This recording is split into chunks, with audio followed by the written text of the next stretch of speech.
The world is set para sa isang makasaysayang yugto sa football. Mula sa host nations, United States, Canada at Mexico.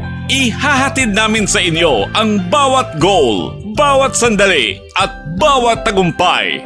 Manatiling nakatutok para sa mga balita at updates ng FIFA World Cup 2026. FIFA World Cup 2026. Dito lamang sa Bombo Radio Philippines.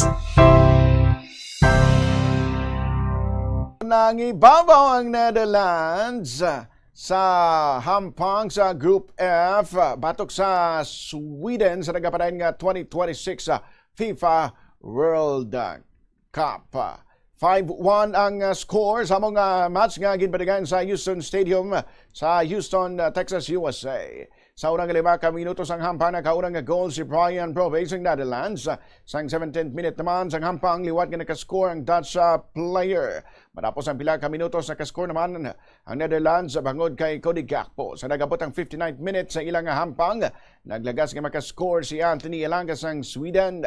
Pangkasunod diri wala na naghatag sang chance ang Netherlands sa ika-89 nga minuto sa ilang hampang kag natigan nga nakuha ang ila ikalima nga goal nga nangin senyalis na sa ila kadalag-an.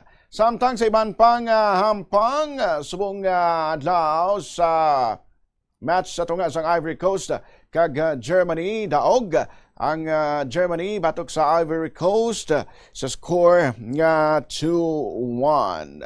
Ang Germany kag ang Ivory Coast nalakip sa Group E sa nagapadayon nga FIFA World Cup 2026. At yan ang FIFA World Cup 2026 updates. Tumutok lamang sa Bombo Radio Philippines, your trusted source of news and information. Basta Radio Bombo!